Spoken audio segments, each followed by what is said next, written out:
Reading with your kids. Hey, so great to see you. Come on in. Hi, my name is Jedley, and this is the Reading with Your Kids podcast, an iHeartRadio Best Kids and Family Podcast Award nominee.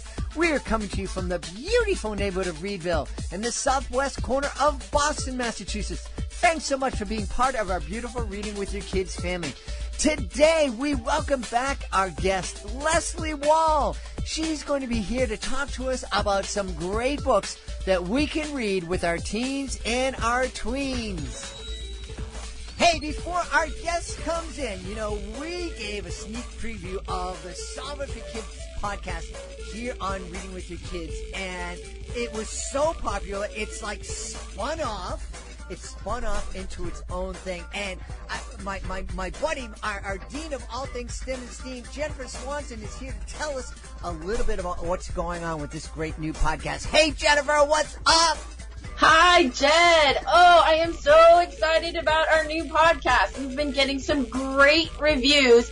Everybody wants to find out what's going on and meet and listen to some of our scientists and engineers. We have done how do you map an underwater forest? Yeah. We have done how do you cut a person in half safely, of course. Yep. Mm-hmm. We have talked about improving your connection with water by going on a water walk, and we have watched Vanessa Brantley Newton create illustrations that come to life. I took a water walk with my amazing niece. We had such a great time. I didn't fall into the water, but it was really, really fun. And I love the fact that all of our guests are giving our wonderful listeners challenges, really fun challenges that they can do together as a family. And that's so cool.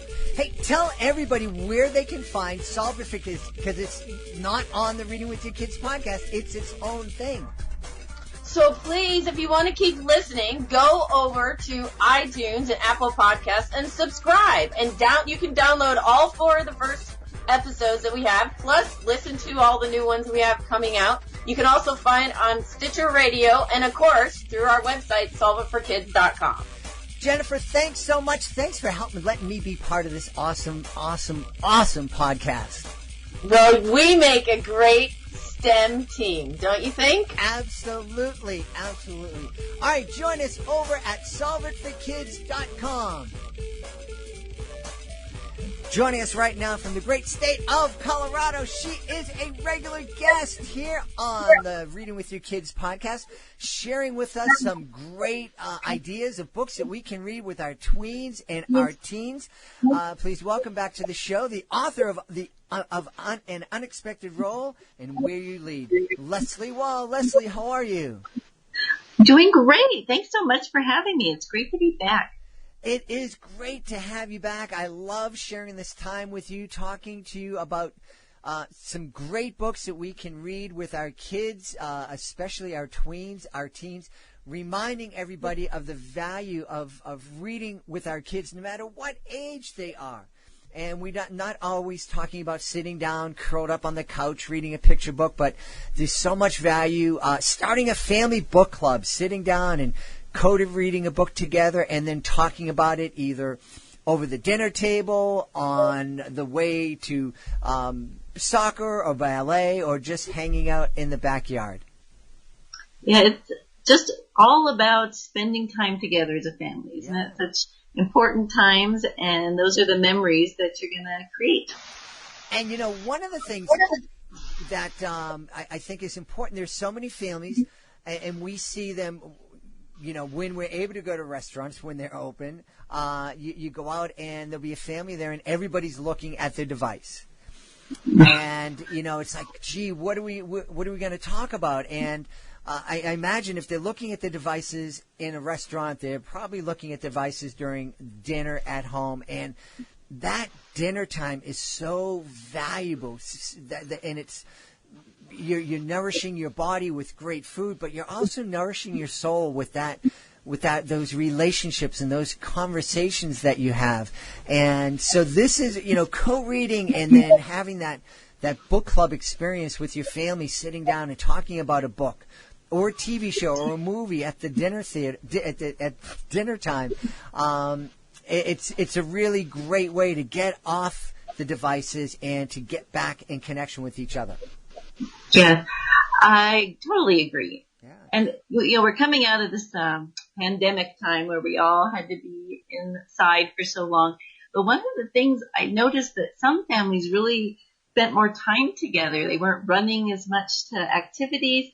And I hope that a lot of people were able to spend time playing games or reading together or, watching shows all together. So hopefully some of that was a good benefit for the families.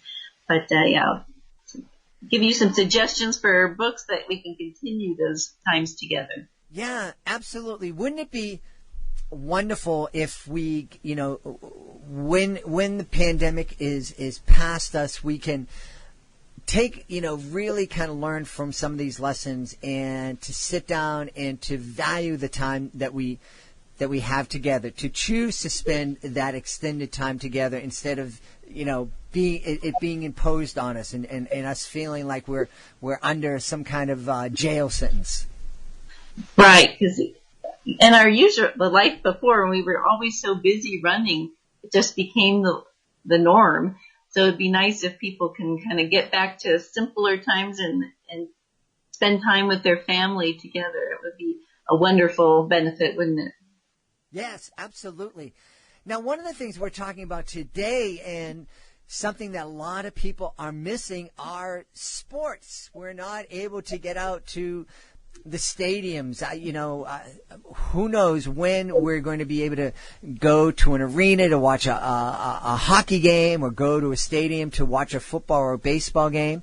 But there's lots of great books out there with sports themes that we can sit down and read with our kids. And you're going to share some of those with us today. Yeah, I thought that would be a good theme since even the kids' activities are slowly starting up and a little different this year. So everyone kind of misses those sports. And I have a variety of different ones. So let's get started here. Yeah. So the first one is called Full Cycle by Christopher Blunt. And this is a cycling book. So that is the sport that it highlights. So the book follows the life of Alex, who's actually an older elementary. He's actually not a teen yet, but follows this boy and his family over the course of about a year. And the story is told from Alex's perspective as well as his father's. So it's a really great story to read as a family because it has both perspectives. And it was really interesting to see how both these characters change and struggle and grow throughout the novel, which is, again, something that kids might not see, that their parents also continue to learn and grow as well.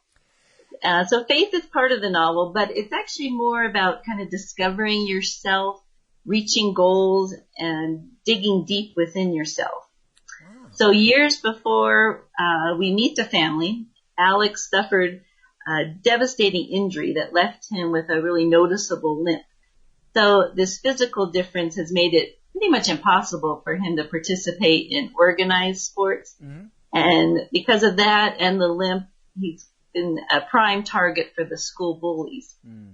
But when he learns about a 200-mile bicycle ride between his hometown of Seattle to Portland, he becomes fascinated with this event and the sport. And he kind of dreams about being in this community of bicycle riders and the freedom that might give him. And then he learns his father had actually ridden in this event years ago, and he can't really imagine why his dad had ever given it up. So it's there's a lot of going on there, and I just loved some of the messages, like that we all have special gifts, and it's our responsibility to share them with others. Let's see what else. Oh, I love that the bullying issue actually kind of reflected real life, and it wasn't all tied up in a neat little bow at the end, which is usually how it ends up happening in real life. But this because of all these different issues, I think this is a really good one to read with the whole family. So neat, so neat. Cycling is just a wonderful, wonderful hobby. I remember as a kid, I would get on my bicycle and ride for hours and hours and ride for miles. I would come home and my mom would ask me where I went today, and I go, well, I went to this city, which is like 30 miles away. And she goes, oh, wow. And she'd sit there going, no, you didn't. I go, all right, fine, I'm lying.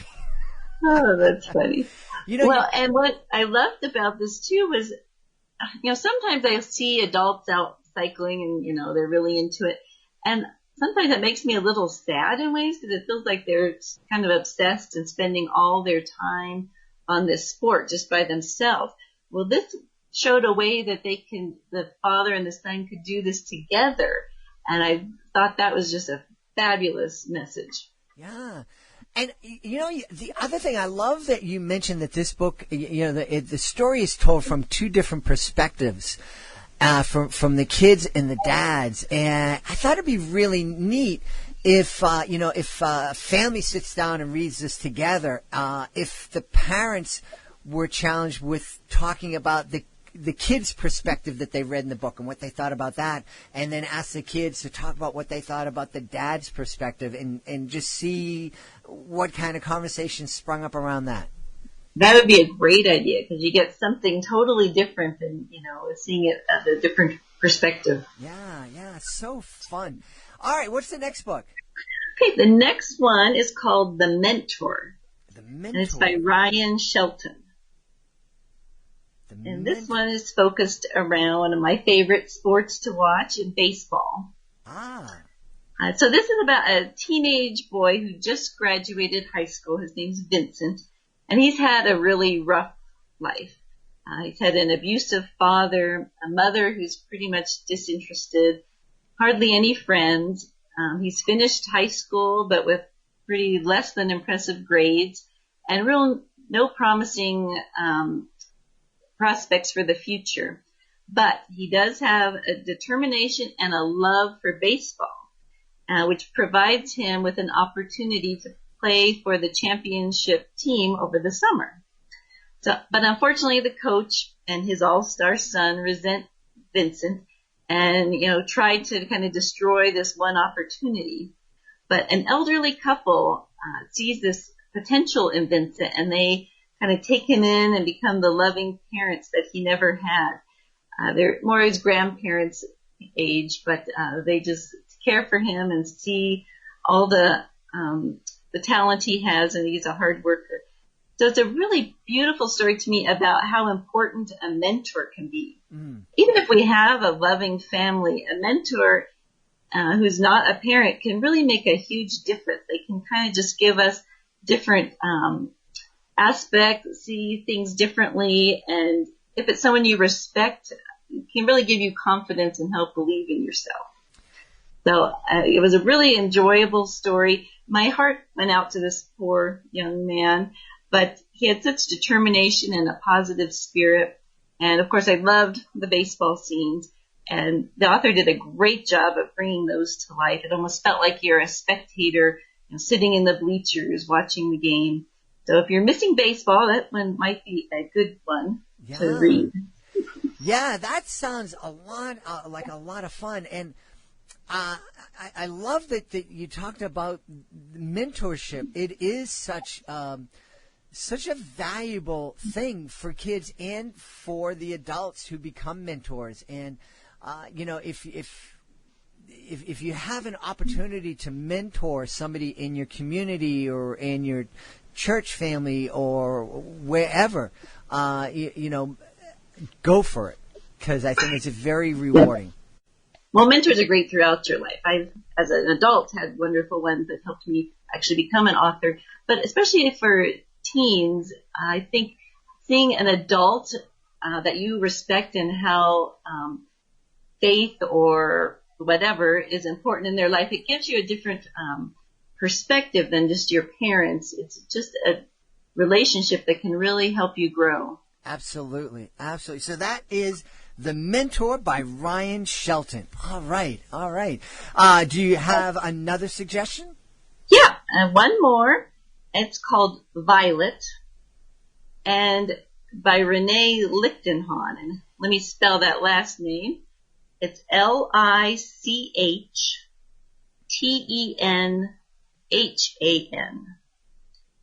I'm guessing Lichtenhahn.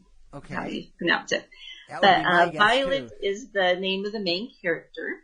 And this is such a joy to read. I just finished this one pretty recently and really couldn't put it down.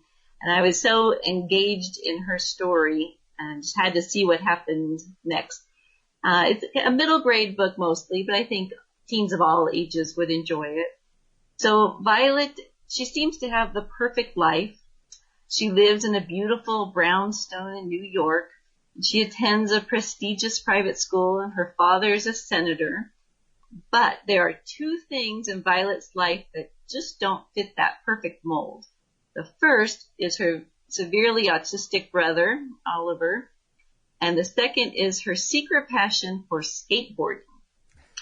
So I really loved how the author wove this story together, showing that God really does work in mysterious ways and can lead us on unexpected paths as we touch the lives of those we meet. You know, sometimes we don't see how God uses us to help others, but this book showed how one decision can start a spiral effect of goodness and grace. I really enjoyed that. And the book had some fantastic characters from very different walks of life. Violet has to leave her very rich area of New York to go to a poorer area for the skate park. And she really meets some interesting people and is affected by their lives, things that she had never experienced before.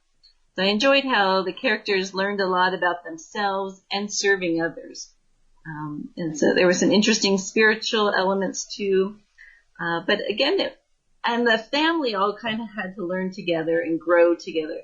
This is another great one to read as a family all together, because you can see how the parents got wrapped up in their little life and kind of didn't see what was going on with their daughter and vice versa. So it's a really nice one.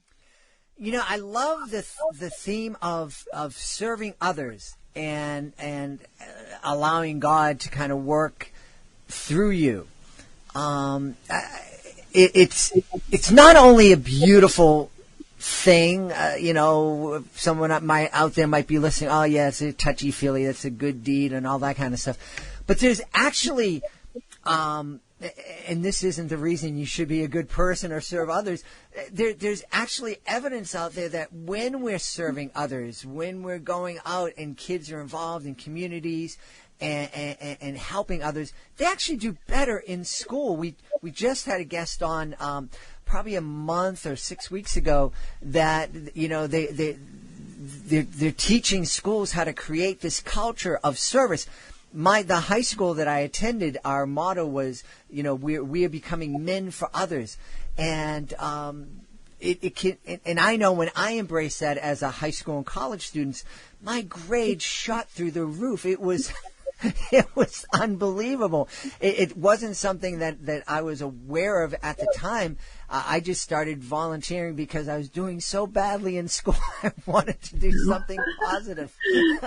Well, and when you focus on other people and help others, you realize how many blessings you actually have. And you stop focusing on the little things in your life and see other people's struggles, and it just makes you feel good too to be able to help others. So I think that's a really wonderful thing. And there are a lot of organizations groups you can do as families helping people, you know, serving lunches to homeless people, or even just helping a neighbor who can't get to the grocery store right now, or things like that. Just doing a good deed is always a wonderful thing. Yeah. Just such great memories. We had a friend in our lives, my wife's best friend for decades, and she had a period in her life when she wasn't, she was in ill health, and it snowed, and me and my kids were just like, let's go shovel her out. You know, it was just an automatic thing. It was like we get our own car out and we just go over there and do this for our friend. And it can be a simple thing, but it means so much to the person who is on the other end receiving. Yeah, I know that you have a great faith, but there's a lot of people out there with great faith who don't choose to include that part of their lives in their writing. What was it? What inspires you to write? To write the faith aspect into your novels and novellas and short stories. Mm-hmm. Well, to tell you the truth, the first book, when I first wrote The Perfect Blind Side, my first published novel, when I first wrote it, it did not have faith or Christian values in it. It was just a clean teen book. But there weren't very many, it wasn't getting any publishers that were interested because they thought it was kind of too clean. And so I was frustrated and I believed in the book. But then I came across a story at a library, a book that I just loved because it was mystery and romance and humor. But it also had this element of faith woven in just gently. It wasn't like in your face. And I just thought, this is exactly what I need in my books. And I just felt compelled to add that into all my stories. And as soon as I did, the publishing doors opened for me. So it felt like that was really what I was supposed to be doing. And I try to make the stories fun and adventurous, ones kids want to read, but also have a positive message. Because I feel sometimes people worry that if it's faith-based, it's just kind of pounding it in your head and they shy away from it. But all the books I try to share and review and even write, that's an element of it, but the stories are fantastic as well. And we've talked about it before, a great way and a really effective way to share your faith and to instill your faith, your values in your kids, no matter what your faith is to sit down and to do it through discussions about different stories. And it's a lot more effective than sitting a kid down and lecturing them. Exactly. Yeah, sharing it and seeing it through other characters and so forth is a much more effective way. Yeah. Now you are we talked before, you're part of a great website that a number of authors have come together to create. Tell us about that again, please. Yeah, it's CatholicTeenBooks.com. And we have about 12 or 13 authors. We keep growing. And we all work together to help promote each other's books. Because to us, it's not just an individual thing. We just want these books to be out and for people to know about them. And so while we work together, we're able to share more. And I've met several of the authors. We all live in different parts of the country. And it has really strengthened my faith just working with these ladies. And we have one man who's soon going to be joining, I hope so. But it's just an amazing way to learn more about you. So, we talk about the kids growing in their faith, but I continue as well. And I think surrounding yourself with like-minded people can be just a very beneficial part of life. Absolutely. And if you want to know more about Leslie's books, you can go and find out more at LeslieWahl.com. Is that right? That's right. That's right. We've had a great time talking about some great sports-themed books that we will want to read with our tweens and teens. And we've been doing that with our friend Leslea Wahl. Leslea, thanks again for being with us. Thanks so much for having me. It was such a joy. Please be sure to join us for the next edition of the Reading with Your Kids podcast. Our guest will be Andrew Katz. Andrew is the author of a great new book called I Just Want to Be Super. It is a fun conversation. You do not want to miss it. Are you the author of a great children's book? We would love to have you as a guest on the podcast.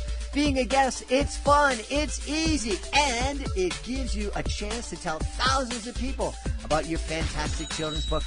All you need to do is go to our website, readingwithyourkids.com. Scroll down to the bottom of the page, find the contact button, let us know about your great book. We'll let you know the next easy steps. Want to thank the folks who made today's show so very wonderful. Of course, we want to start off by thanking our guest, Leslea Wahl. Be sure to check out her wonderful books, including The Unexpected Role and also Where You Lead. I also want to thank my team, starting with my producer, Fatima Khan. I want to thank my awesome author ambassador, Peggy Cotto. I want to thank my beautiful wife for all the support she gives me. I want to thank Augie the doggy for having my back here in the studio. But most of all, I want to thank you. Thank you so much for taking the time to join us today. And as always, thank you so very much for taking the time to make the world a better place. And you do that every time you read with your kids. I'll be looking for you in the next edition of the Reading with Your Kids podcast.